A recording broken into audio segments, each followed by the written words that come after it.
Let us start with looking at the FY24 consolidated YOY performance of the two major IT giants who have just reported their results.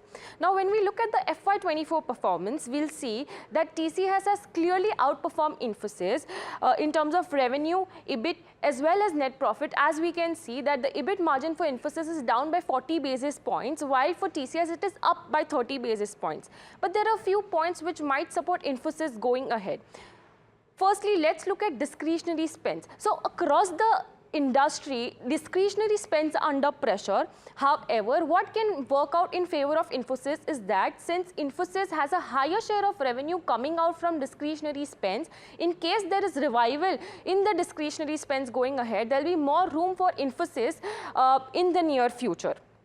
In terms of valuations, Infosys is trading at a range which is lower than its 5-year median PE at around 22x, while TCS is trading almost at par with its 5-year median PE ratio. So naturally, TCS is a cheaper stock than Infosys is a cheaper stock than TCS.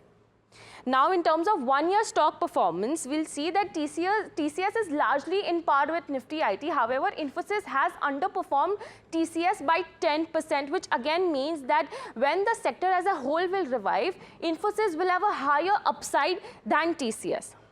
Now, let us see what the street is expecting out of both the stocks. While 58% have a buy on TCS, 66% have a buy on Infosys.